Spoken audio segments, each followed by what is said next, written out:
Bonjour, j'espère que vous allez bien. Moi, je vais très bien par la grâce de Dieu. Je suis Annick Abba, alias la femme atypique, alias la femme de ménage. Bienvenue sur ma chaîne YouTube. Sur cette chaîne, je valorise mon métier, je valorise mes congénères, ces hommes et femmes qui exercent deux petits métiers au quotidien pour survenir à leurs besoins et aux besoins de leur famille. Je parle de l'entrepreneuriat.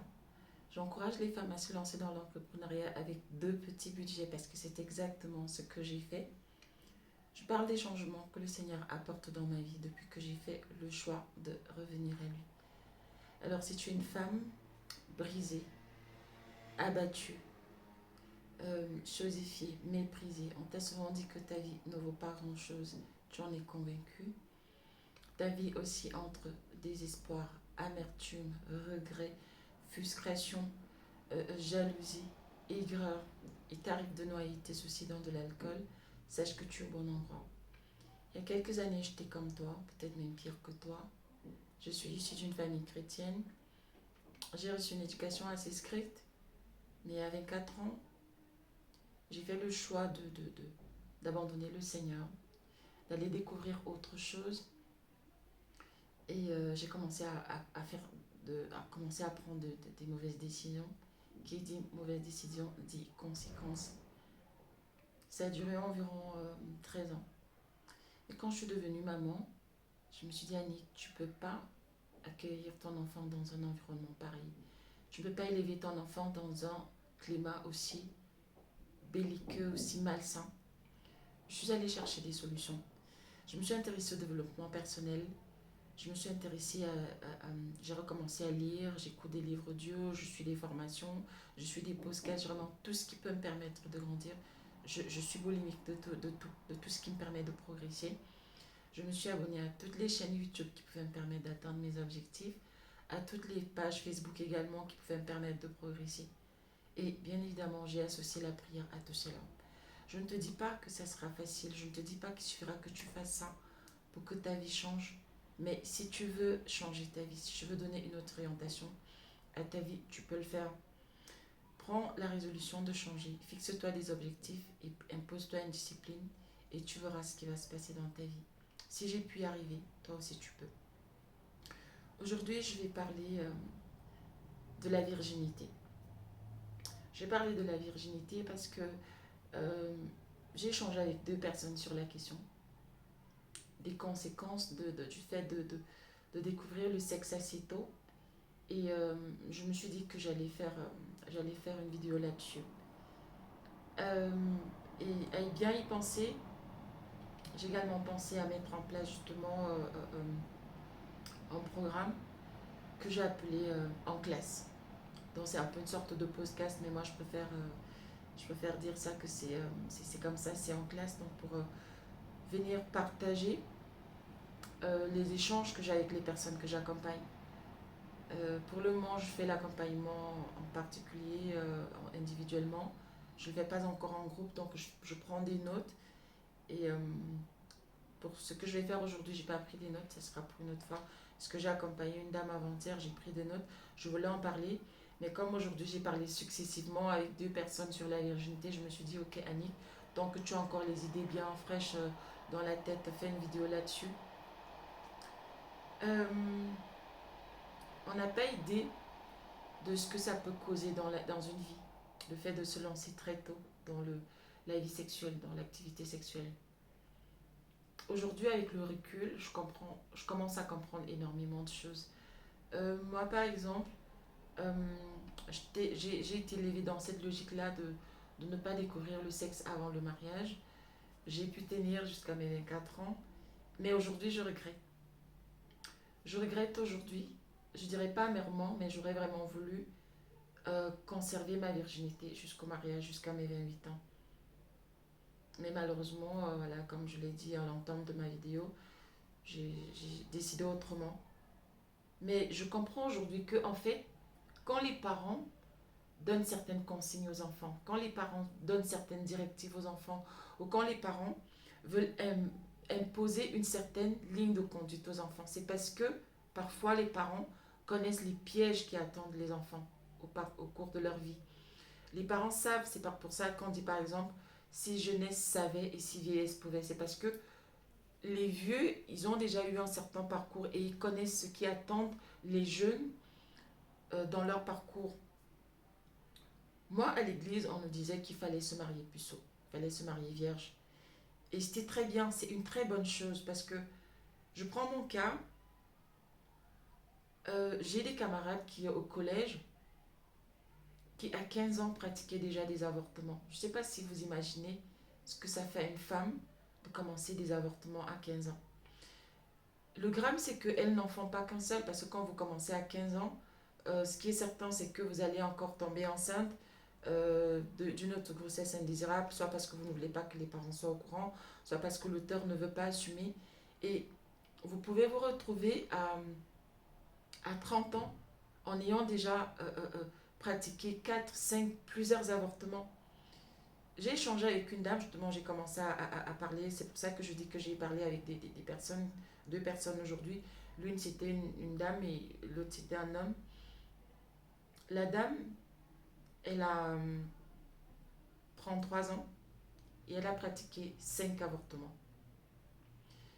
Alors, pour l'histoire, c'est que elle a rencontré un homme marié et ils ont commencé à entretenir une relation. Le monsieur, il est assez fortuné, donc il a mené en vacances à Dubaï 2 fois par an.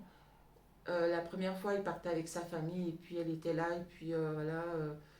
Ils étaient ensemble en fait. Lui, il était avec sa famille et puis elle était logée à l'hôtel et je sais pas comment il jonglait pour être avec sa famille avec elle. Et une autre fois aussi, ils n'étaient que deux. Ils prétextaient en voyage d'affaires sur monsieur, sur un homme d'affaires prospère, donc il se déplace beaucoup. Et donc la fille, elle était entretenue par le monsieur.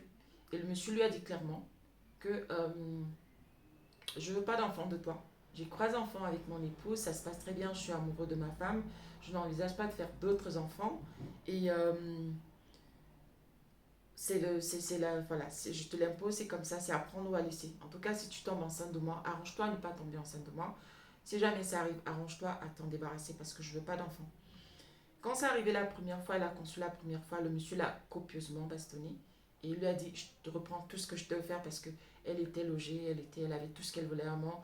Chaque fin du mois, le monsieur lui donnait les sous, elle était entretenue. Le monsieur lui a dit, tu sors de cet appartement avec ce que tu as sur toi. Tu laisses tout parce que c'est moi qui, tout ce qui est ici m'appartient. J'ai tout acheté. Ils sont allés faire des courses comme en couple normal. Ils sont allés dans un magasin, elle a meublé la maison, elle a tout choisi, le monsieur a payé. Et là, il fallait qu'elle fasse son choix. Elle a supplié le monsieur, elle a dit, ok, j'ai compris, c'est bon, je vais faire ce qu'il faut. Et le monsieur lui a dit, ok, je te donne une semaine pour que tu fasses ce qu'il faut. Et elle a fait ce qu'il fallait. Donc c'est comme ça elle a pratiqué le premier avortement. Et après, s'en est suivi 4 autres parce qu'elle a fait au total 5 avortements. Et le problème, c'est qu'aujourd'hui, elle a 32 ans. Elle n'a pas d'enfant et le dernier avortement s'est mal passé parce qu'il y a eu des complications. Et elle ne sait pas quoi faire. Le monsieur lui dit que c'est comme ça. Si elle, puisqu'elle veut déjà faire des enfants, et le monsieur lui dit, moi je t'ai dit que je ne voulais pas avoir d'enfant avec toi. Si tu veux me quitter pour aller, enfin, si tu veux aller faire ta vie, tu laisses tout ce que je te fais, c'est-à-dire tu sors de l'appartement sans un sou. Plusieurs fois, elle a proposé au monsieur lui a demandé un fonds de commerce pour se lancer dans une activité. Le monsieur lui dit mais non, tu n'en as pas besoin puisque je te donne tout ce dont tu as besoin. Voilà, tu as une carte bancaire à ta disposition, je t'ai acheté un véhicule, tu as un chauffeur. Vraiment, elle est aux pétitions, comme on dit. Mais à 32 ans maintenant, elle commence à se poser des questions, surtout que le dernier avortement s'est mal passé.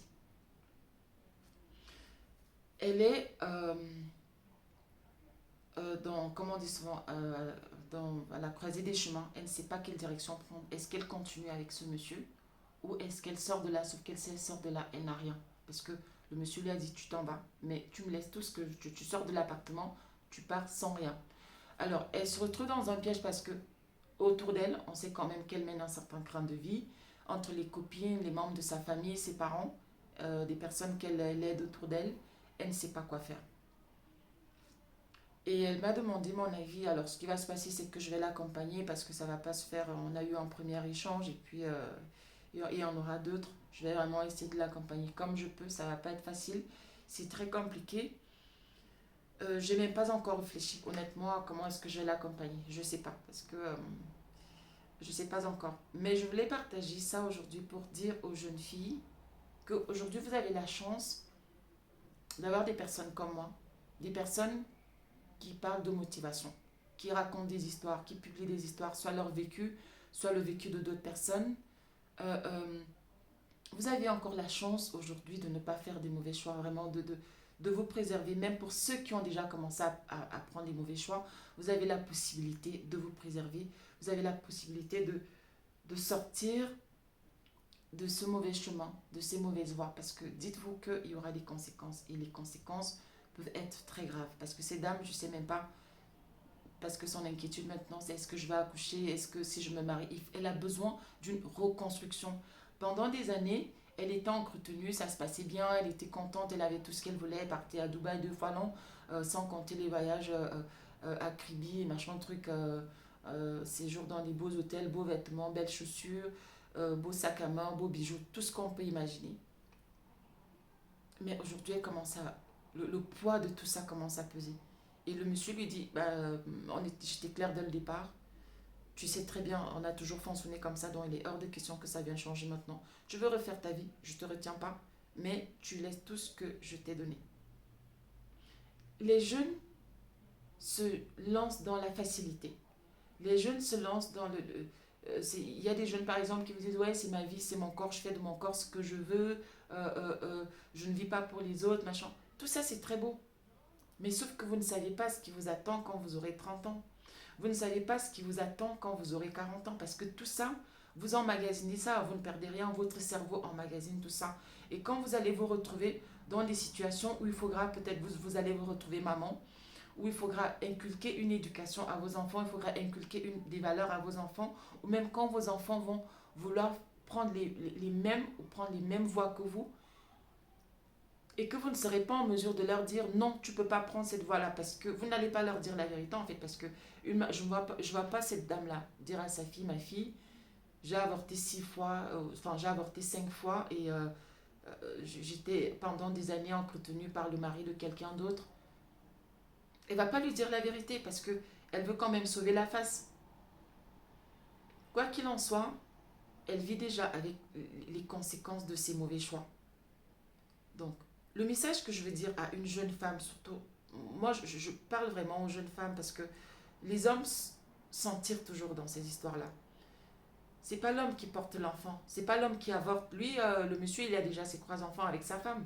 Et même si c'était un jeune, il allait s'arranger à épouser une femme qui peut lui faire des enfants. Donc, c'est elle qui se retrouve aujourd'hui dans l'incertitude que est-ce que je vais encore faire des enfants. C'est elle qui se retrouve dans l'incertitude aujourd'hui à devoir se lancer dans une reconstruction pour retrouver un certain équilibre, parce que même l'équilibre, elle vit déjà dans les remords, mes enfants, mes enfants, mes enfants. Si au moins j'aurais pu ne pas l'écouter et faire mon enfant, oui, j'allais tout perdre, mais au moins j'allais avoir mon enfant. Et là, on n'est plus là. De toute façon, ces remords, ces regrets n'y vont rien changer. Donc, je voulais m'adresser à une jeune fille. Quand tes parents te disent, moi par exemple, on me disait, Annick, après 18 h, tu ne sors plus. Annick, pas de fréquentation. En tout cas, je n'avais droit qu'aux fréquentations de l'église. Les sœurs en Christ et les frères en Christ. Annick, donc, tu ne vas pas des anniversaires, tu ne vas pas des fêtes, tu ne vas pas des soirées, tu ne vas pas en boîte de nuit. Moi, je suis jamais allée en boîte de nuit, par exemple.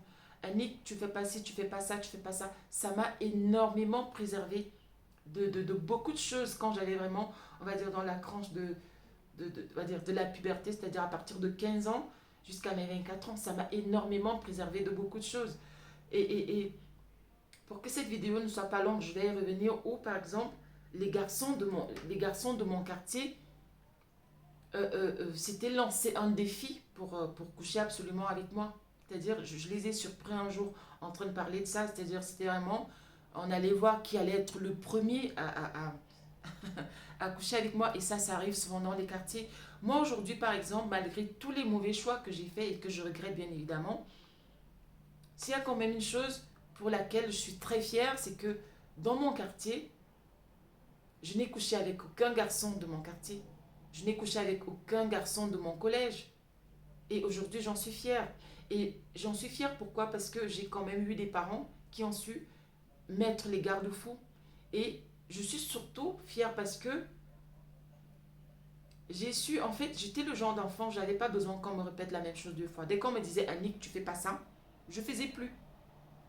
Donc, je sais pas si on va dire que c'est de l'obéissance ou j'étais déjà consciente, je sais pas trop, mais c'était vraiment ça. Donc, je pouvais très bien escalader les fenêtres, je pouvais très bien sortir en catimini, je pouvais très bien désobéir, même tenir tête à mes parents, tenir tête à mes aînés, parce que je suis la cadette de ma famille, je pouvais très bien le faire.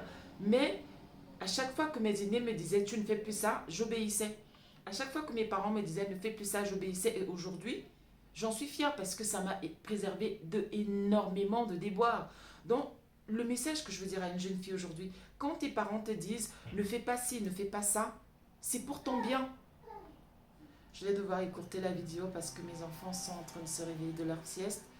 Donc, jeune fille, quand on te dit ne fais pas ci, ne fais pas ça, c'est pour ton bien. Et plus le temps va passer, plus tu vas voir les avantages du fait que tu te sois préservé, du fait que tu te sois, oui, préservé de beaucoup de choses. Attends mon cœur, attends mon cœur. Donc, je vais devoir écourter ma vidéo parce que voilà, ils sont réveillés. Merci pour les personnes qui me soutiennent, merci pour les personnes qui m'accompagnent dans ce projet. Je tiens énormément à faire développer ce projet parce que je vous assure, beaucoup de personnes souffrent, beaucoup de personnes sont en difficulté et ne savent pas quoi faire. Et moi, je me retrouve là-dedans parce que moi aussi, à un moment dans ma vie, j'ai commencé à faire des mauvais choix, j'ai commencé à prendre des mauvaises décisions. Les conséquences ont failli me perdre, mais heureusement, par la grâce de Dieu, j'ai su me ressaisir. Mais malheureusement, beaucoup de personnes ne parviennent pas à trouver des solutions. Je veux vraiment faire grandir ce projet. Que le Seigneur vous bénisse. Que le Seigneur me bénisse. Et à très prochainement pour une nouvelle vidéo. Tchuss.